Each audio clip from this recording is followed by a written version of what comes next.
Tô achando tão escuro isso aqui. Ansiado aí. Boa noite, YouTube. Só um momentinho para ver se iniciamos aqui no Insta, no Face.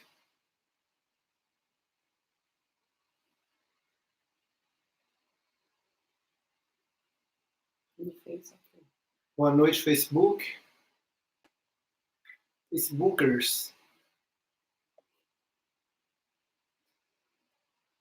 O Insta não está iniciando, só um pouquinho a mais aí quem já está no YouTube. A gente vê o que está aqui com a transmissão do Insta.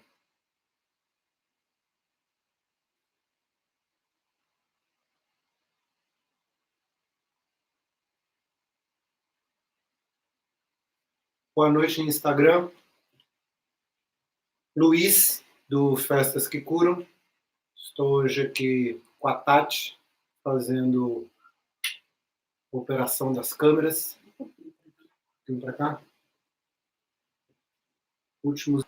Tá aí? Vamos lá. Hoje estamos trazendo o tema aí: quando é que nos perdemos de nós mesmos? Esse conteúdo, né, esse título, ele tem uma série de amarrações e eu vou trazer todos esses links aqui. Agora ele surgiu com esse nome, dessa forma, a partir de uma inspiração de um vídeo de stand-up que eu estava assistindo, do Tiago Ventura. É um vídeo, se você colocar... Depois, quando a gente postar aqui os vídeos, ou escrever aí nos comentários, eu coloco os links, quem tiver interesse. Mas se fizer a busca no YouTube, Tiago Ventura, o Tiago com TH, e Bolinha de Gude. Então, ele é um cara muito engraçado, conta uma história lá um dia ele com um amigo lá jogando a bolinha de gude, e aí tem um desentendimento lá entre ele e esse amigo. O amigo pega as bolinhas e sai correndo. Ele tá correndo e ele olha, pô, o cara vai levar minha bolinha e vai, chama o cara, filho da puta! Aí o cara tá correndo e, opa, para assim, já vira pra lá, né? Assim, filho da puta, não. E aí ele conta que nessa hora apareceram assim, umas 10 crianças, assim, do nada, né? De uma janela do tempo, assim, do hiperespaço, para botar a pilha para ver a briga, né? E, enfim, eu conto isso lá de uma forma ultra engraçada. E nesse dia, ele contando essa história, me lembrou de uma história da minha própria infância, que daqui a pouco eu conto. E aí escrevi esse texto, com esse título, né? Quando é que nos perdemos de nós mesmos. Coloquei lá o vídeo dele, conto essa história, algumas das coisas que nós vamos falar aqui hoje, e uma amarração total em cima disso. Porque é um conteúdo que já me chamava a atenção e vinha com vários outros encadeamentos, entrelaçamentos, de há muito tempo. Porque desde que eu comecei os estudos da cura, da expansão de consciência, do autoconhecimento, já no começo eu tive contato com um livro de uma pessoa maravilhosa, a Barbara Brennan. Ela tem um best-seller chamado Mãos de Luz. E depois tem mais 2 livros, o Luz Emergente, e um recente agora, A Cura pela Luz Interior. E nesse livro, do Mãos de Luz, ela preconiza algo que me chamou a atenção profundamente desde o primeiro contato. Que ela fala assim: a doença começa quando começamos a nos esquecer de quem somos. Uau! Como isso mexeu em mim. E como isso é verdadeiro. porque muitos de nós já lembramos, pelo menos mentalmente, que, em essência, somos perfeitos, não tem problema algum. Agora, a gente está aqui nesse nível, nesse campo da manifestação, muito envolto assim em sofrimentos, tristezas, mazelas, dificuldades, e às vezes sem conseguir fazer esse link, esse resgate. E a Bárbara também fala de que no processo da cura, em determinados momentos, a gente tem uma sensação de retorno ao lar.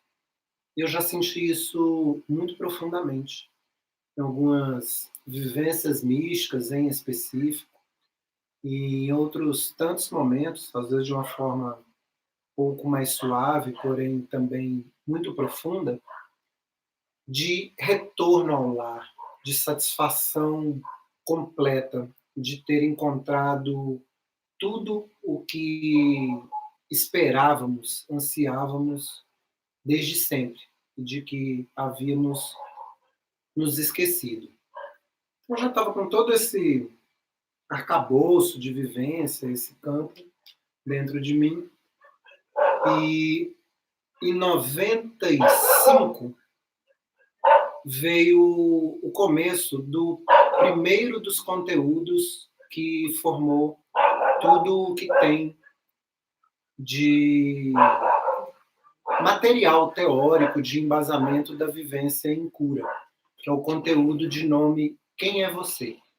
Esse conteúdo ele também está disponível a partir dos sites do Festas que Curam e da Vivência em Cura. É só procurar lá. Quem é você? Então, foi o primeiro que originou toda essa vasta gama de conteúdos que tem no site. São 6 livros e vários outros tantos conteúdos soltos que não compõem os livros, formando isso aí tudo. Nascendo a partir desse quem é você? A pergunta provavelmente mais importante que nós podemos fazer a nós próprios a cada momento. E além de quem é você, mas o que é você, o que somos nós. Então, nesse universo de coisas aí, tive contato esse dia com esse vídeo que eu citei, do Thiago Ventura no stand-up, e que desembocou nesse texto e nessa conversa que estamos tendo aqui agora. E desde que eu comecei lá com esse conteúdo que eu falei, o Quem é Você, em 95, então ele tem uma estruturação, eu observei que as pessoas, ao responderem essa pergunta, normalmente cai assim, em 3 áreas a resposta. Uma área de histórico, eu fiz isso, nasci não sei aonde, me formei naquilo outro. Um histórico de vida. Num campo emocional, sentimental, assim, eu sou aquele que se entristece quando vê isso, quando vê aquilo outro, que gosta disso, gosta daquilo outro. Eu sou assim assado, na forma sentimental comportamental. O terceiro tipo de resposta, ele se enquadra num nível conceitual, que é naquela outra pergunta que eu fiz. O que é você? Ok. Agora, todas essas respostas, e normalmente quando as pessoas pensam nisso, elas não questionam um pressuposto básico que se leva em conta, que é o de ser alguém em específico. A gente, assim, no nível de consciência usual, comum, aqui nesse planeta, seres humanos se sentem alguém em específico, separado de tudo o que existe. E a partir daí começa uma série de sofrimentos e dificuldades, que é justamente a sensação do ego, né? Ser alguém em separado, que dentro da egrégora cristã é citado a queda, a queda do paraíso, né? É o desligamento, a desconexão, a pseudo-desconexão, que é impossível nos desconectarmos da fonte e de tudo que existe. Mas é um desvio de foco, onde a gente perde um pouco a consciência da conexão e vai para um local onde é possível a criação do ego. E tem um trabalho que é muito interessante que eu te convido a fazer nesse exato momento, inclusive. Senta assim com a coluna ereta, de preferência coloca os 2 pés no chão, se não estiver na cama, estiver na cadeira, algo assim. Respira, bota as mãos sobre as pernas, a coxa, olha para frente, respira fundo e diga assim: o peso de ser alguém em específico. O peso de ser alguém em específico.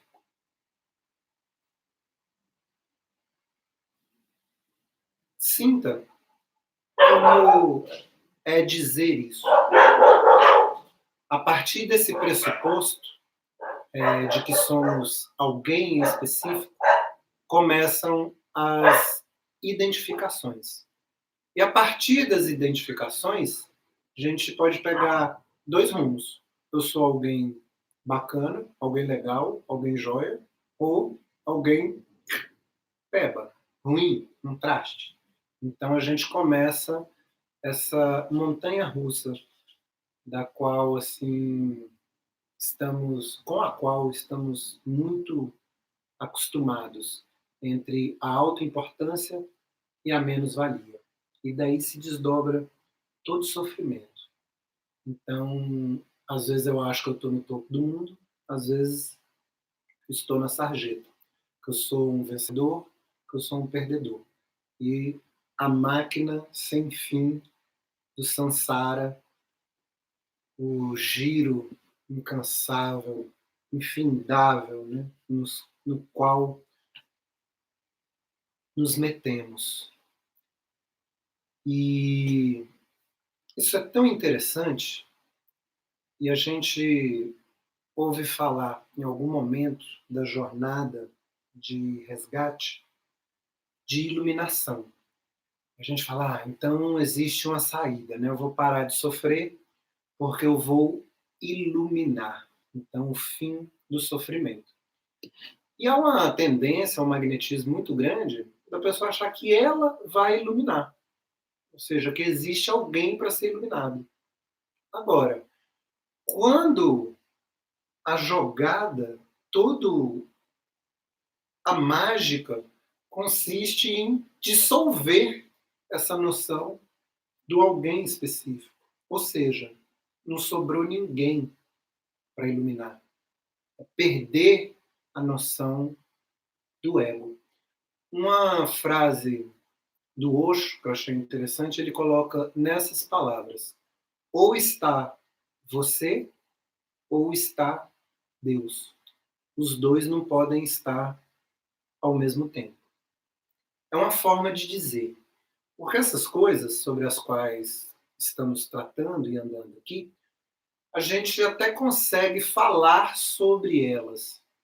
Agora, é além da mente o que estamos tratando. O que quer dizer que não desce ao nível das palavras. Por mais que alguém tenha dito ou expressado, a gente não consegue, através das palavras, chegar à expressão exata e correta. Então, são como pistas para ver se a gente pega ou entende. Uma forma de expressar isso que eu estou trazendo aqui é como um dedo apontando para a lua. O mestre, o guia, é o dedo apontando para a lua, a iluminação, a realização. Agora, ele aponta para a lua e fala, é ali. Aí quando você olha, você não vê a lua, só vê o dedo. Ele lá, não, mas o que é? A lua. Aí você, não, mas eu só vejo o dedo. Não consegue ver para onde o dedo está apontando. Então, conseguindo, a partir das nossas próprias experiências, vivências, absorvendo de uma forma realmente aberta para ouvir a experiência dos outros e somando o relato dos mestres, de quem chegou lá, cada um de nós parece ter uma possibilidade de começar a montar um mosaico e realmente entender essa história. Recentemente, eu venho acompanhando uma série de conteúdos de um canal que chama Coexiste, que é bem interessante, do Koanin e da Yanin, um casal maravilhoso. E a forma como eles falaram, e que eu fiz uma ponte, está entre imaginação e pensamento.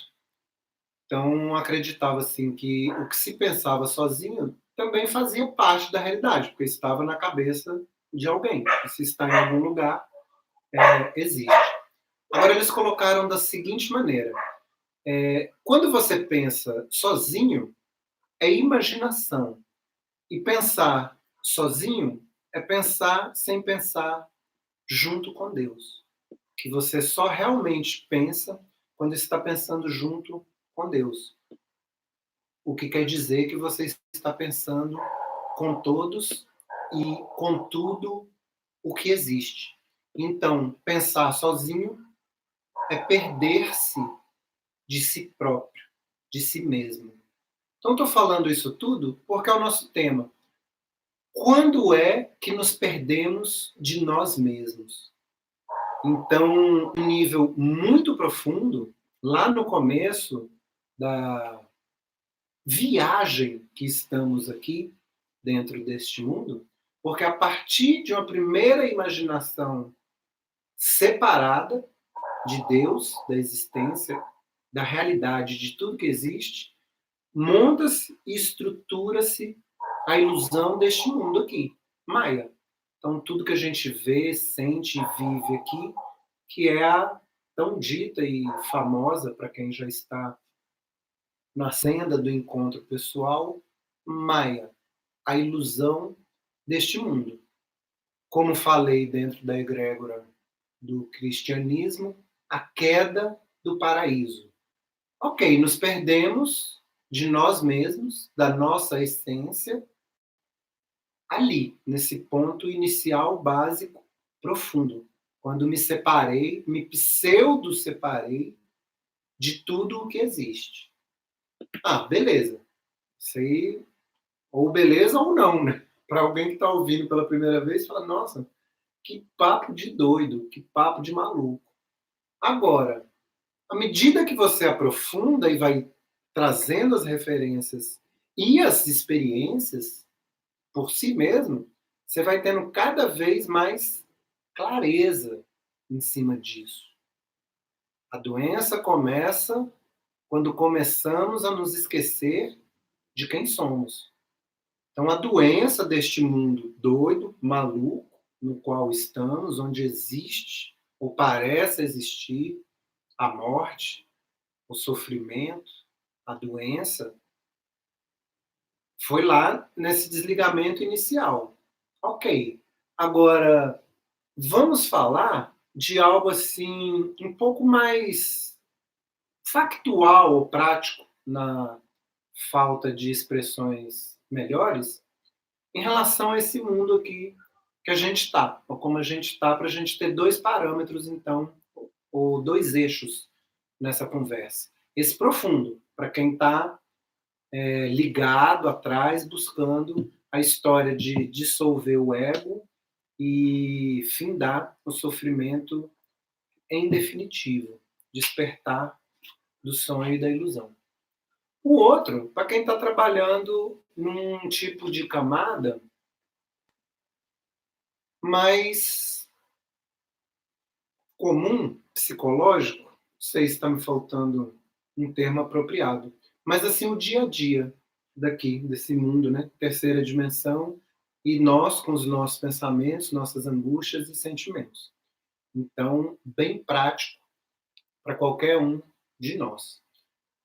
Então, voltando lá na história do Thiago Ventura, da bolinha de gude, aí, igual eu falei, eu lembrei de um episódio da minha própria infância. Devia ter, assim, uns 5, 6 anos de idade. Acho que estava mais 2 ou 3 garotos na rua, assim, brincando de alguma coisa.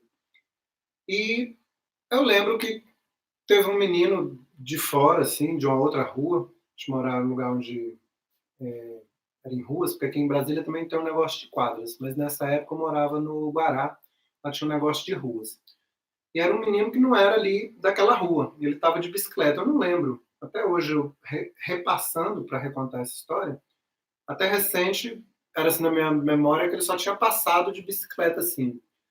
Mas eu, hoje, investigando, parece que veio um pouquinho mais da memória, acho que conversou com a gente ali um pouco, alguma coisa, e depois saiu com bicicleta. Não lembro, realmente não lembro o que houve ali de história de crianças. Eu só sei que ele andando assim, já estava distante assim, e virou para trás e falou assim: filho da puta! E, ok, do jeito que ele falou, aquilo passou por mim, não me atingiu nem nada, não tem sentido. Do jeito que eu estava aqui prestando atenção em alguma coisa, eu fiquei. Até que o menino que estava do meu lado, tipo assim, você vai deixar? Tipo assim, despertou algo ali, né? Tipo assim, deixar o quê? Não, porque xingou sua mãe. Eu nem sabia o que, é que ele tinha falado, né? E além de não saber, realmente, energeticamente, não me senti atingido. Agora, o que o rapaz falou, o outro garoto que estava do meu lado, naquele momento não me ofendeu. Não foi como a história do Thiago Ventura que deflagrou uma briga, né? Porque o menino já tinha ido, eu fiquei ali e fui embora. Agora, aquilo que ele falou, aquela pilha que a gente fala, né? Que ele botou ali, eu comprei de alguma forma. Porque a partir daquele dia caí nessa história, como muitos homens da minha idade, que passaram aí o final do machismo e tudo, que, ó, não, você não pode levar desaforo para casa, que isso, que aquilo outro, não, filho da puta, não pode. Então, ali eu senti que eu me perdi de mim mesmo e comecei a botar uma fé e uma força no que os outros achavam, pensavam e diziam. Porque o filho da puta, independente da energia com a qual fosse empregada essas palavras, a partir dali eu tinha que responder de algo, ou pelo menos cobrei de mim próprio, começar a responder de uma forma que pareceu ser correta ou exigida, ou sei lá o quê.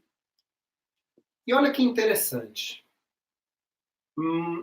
40 e poucos anos depois, eu estava dentro de um retiro de Vipassana.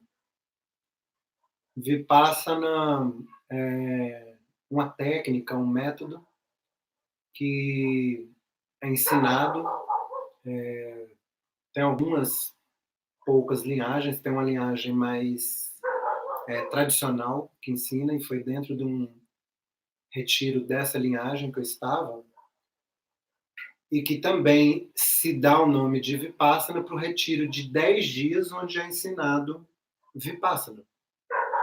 E dentro desse retiro tem uma série de coisas a serem feitas. Dentre elas, você fica 10 dias sem falar, tem 10 horas de meditação por dia, e uma série de instruções que são passadas e você segue e faz todo um protocolo. É algo bem interessante, bem profundo. Algo, inclusive, que eu já escrevi, aproveito a oportunidade para reforçar. Acredito que é um processo que todo mundo deveria passar pelo menos uma vez na vida. É bem interessante. Mas, enfim, dentro de Vipassana, a forma como isso tem sido instruído hoje no mundo, eles, ao final de cada dia, passam uma série de instruções ligadas àquele dia. E num desses dias conta uma história de Buda, porque é o método Vipassana ensinado por Buda. E a história é que tinha duas jovens, né, duas mulheres jovens que começaram a ouvir lá os discursos de Buda e tal, e o pai delas ficou muito nervoso, muito bravo com aquilo, porque estava tirando as filhas dele da linha religiosa que ele acreditava, a partir lá dos questionamentos, das coisas que elas estavam ouvindo. Eles começaram a questionar algumas coisas, pensar diferente. E o pai delas, um homem rico, assim, influente, poderoso ali na região, ficou puto com aquilo. Não, eu não quero saber não. Esse cara tá estragando a cabeça das minhas filhas. Eu vou lá tirar satisfação. Mas já tomou as informações dele antes e ele falou: não, já me falaram que esse cara é muito astuto. Eu não posso dar mole. Que se eu chegar lá, que se eu deixar ele me levar na conversa, ele me engamela, que ele é muito astuto, é muito inteligente. Então já sei o que, é que eu vou fazer. Eu não vou dar chance para ele. Vou chegar lá já aloprando. E assim fez, né? Entrou lá na porta lá do salão da casa de Buda, já chutando a porta e já falando: seu filho da puta, seu isso, seu aquilo outro, seu não sei das quantas, porque minhas filhas, não sei lá o quê. Eu Buda, do jeito que estava, olhou para ele, falou: você não é o fulano de tal? Mas sou, e daí? O que é que tem a ver se eu sou fulano? Você não é aquele que tem lá uma casa, lá um palácio, não sei aonde? Eu sou eu mesmo, por quê? Ele falou: se entra uma pessoa na sua casa e lhe dá um presente que você não quer, o que é que você faz? Ele, uai, devolvo o presente. Ele falou: pois é, eu também devolvo os seus insultos. Eu não fico com eles para mim. Aí na hora que ele falou isso, o cara ficou lívido assim, porque a gente contando essa história e a pessoa ouvindo, no caso você ouvindo aí agora, pensando, sentindo, a gente tende muito a colocar a interpretação, a absorção das coisas que nós ouvimos de acordo com a nossa própria lente, né? Isso é bem comum. Inclusive é um grande problema que a gente pode corrigir, mas o fato é que é assim. Então, eu só estou pontuando isso porque você fala: só porque o cara falou isso, o outro fez assim? Você tem que considerar que o cara que falou isso foi Buda. Ou seja, um cara que tinha o poder da verdade e da presença. Ele não falou por falar, ele não falou com raiva, não falou rebatendo. Ele falou a verdade. E quando o cara ouviu a verdade, ele falou: caramba, que impressionante. Ele viu que ele estava sendo verdadeiro. Ele falou: não peguei, você me ofendeu, mas a sua ofensa eu não peguei para mim. Eu deixo ela com você. Isso é seu, não é meu. E quando ele falou isso no poder da verdade, o cara: caramba, como é que você consegue isso? Ele se interessou, né? Estava até aquela hora ali agredindo. Como é que você consegue essa proeza? Ele falou: senta aqui. Aí o cara sentou. Aí ele falou: respira. Aí o cara começou a respirar. Ele começou a ensinar a técnica dele. A técnica da respiração, a técnica do Vipassana. Enfim, contando essa história para dizer que naquele dia que eu estava lá com 5 anos de idade, se tivesse um Buda ali do lado, um iluminado, uma pessoa da real visão para poder me mentorizar ali enquanto criança, me ajudar, eu ia ter uma chance de não ter comprado aquela história que eu comprei. Né? Filho da puta, e aí? Não me atingiu. Deixa passar. Porque uma coisa é você não se atingir por um insulto. A outra é você não responder, mas ficar com ele dentro de você e vai embora, você não bate de volta. Mas vai e leva aquela química, aquela coisa dentro de você fazendo mal. Então, é bem diferente. Olha o que acontece. Passei por um treinamento que é ultra interessante e para o qual eu lhe convido a partir de agora. Esse eu aprendi com uma mestra iluminada que chama-se Leslie Temple. Então ela fala de algo muito interessante, que é a compulsão do ego para se manifestar. Porque o ego, quando ele fica quietinho, ele parece que não existe, especialmente quando está assim numa roda de pessoas. Então você já reparou como que as pessoas interrompem umas às outras para colocar partes da história dela na história do outro? Então tem alguém contando uma história numa roda, ele fala, estava viajando, não sei o quê, eu estava lá na Itália, e porque eu gosto muito de pizza. Aí tu fala, eu gosto de sushi, eu não gosto de pizza, não. Interrompe a pessoa para colocar uma parte da sua história na história do outro. É uma compulsão.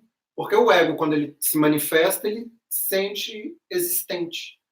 E como o ego não existe, é uma projeção, ele fica nessa compulsão.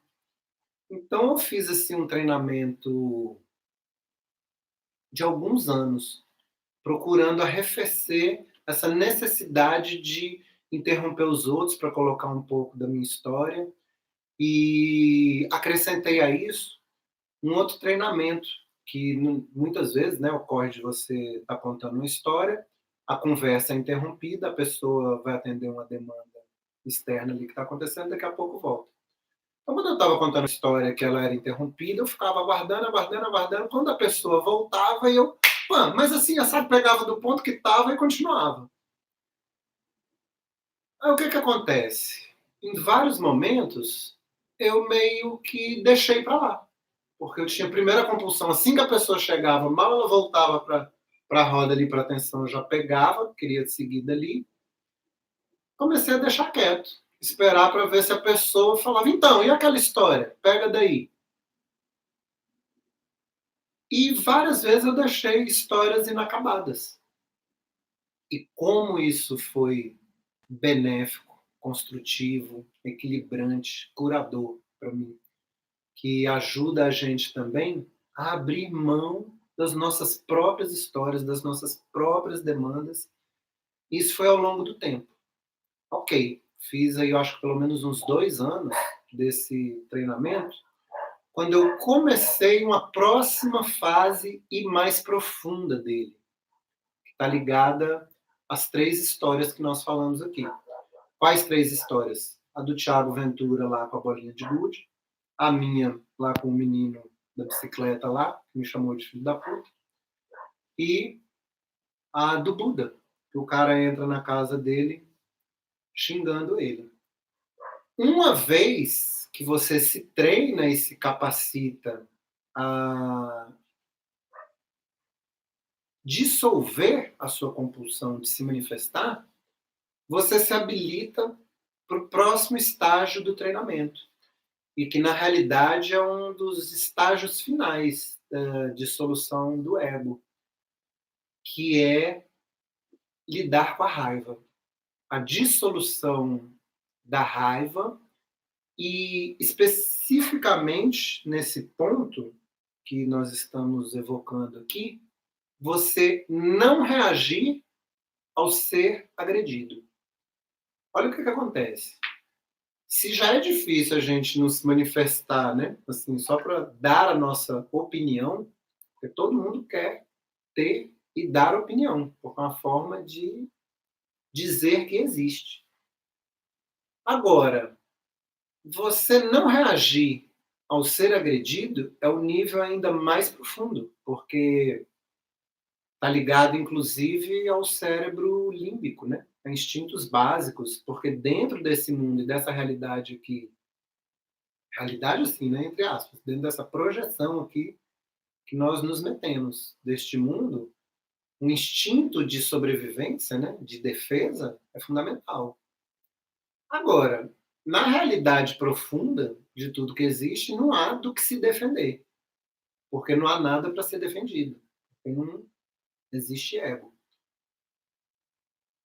Então, assim, é um treinamento, um convite avançado, e é difícil você acostumar a receber crítica, uma agressão, uma voz alta e deixar para lá. Eu também, de infância, dentro de onde me formei, ou essa ideia desse eu aqui, o cara que era meio assim, que não reagia, ficava ali, é meio que bundão, bunda mole, né? Porque é um nada, um Zé Ninguém. Caramba! Enfim, estava eu lá quando a mágica aconteceu pela primeira vez. Um episódio bem simples, mas eu me senti assim tão feliz, tão bacana de ter chegado naquele momento, que foi uma história simples, porque normalmente, como é algo profundo, a gente só vai conseguir realmente, nos primeiros passos, uma história. E a história foi assim, só para trazer o exemplo e a carga de como é isso, né? Tava eu e minha companheira, a Tati, a gente foi, enfim, parou o carro, foi na papelaria e estacionamos o carro dentro da quadra. E na hora que a gente chegou para sair no carro, tava vindo um caminhão-pipa limpando a pista, assim, jogando água. E tinha uma mangueira, assim, bem grossa, e o cara veio com a mangueira, assim, um dos dois, né? O cara que tava operando ali a mangueira no asfalto. E aí eu esperando e o caminhão dando ré lá na frente. Falei, caramba, né? Vamos ter que esperar aqui o carro, o cara da ré. Assim, não falei, mas pensei, né? Tô ali na posição de quem tá olhando e esperando. E o cara que tava operando ali a mangueira falou, passa, passa, passa.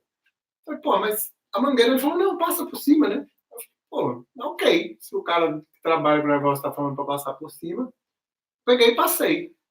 Passei pela mangueira, né? Quebra-molinha assim, fui. E na hora que eu tô passando pelo lado do caminhão, aí o motorista do caminhão, não sei o quê, sai das contas! Falei, caramba, né? Uma história simples, mas que não me afetou. E no caso, a Tati estava do meu lado, não estava dirigindo, ela que sentiu, assim, falou, pô, né? Tipo assim, pô, não sei o que, tal, né? Eu não falei nem com ela, do jeito que eu estava quieto, que eu estava tão feliz, tão bem de ter recebido aquele negócio, passou, não comprei, que calado fiquei, fui-me embora. Uma situação simples, porém marcante, mágica. Porque assim como teve o dia que eu me perdi de mim mesmo, lá nos 5 anos de idade, esse dia eu reencontrei a mim mesmo. Falei, caramba, essa história não é comigo. Uau!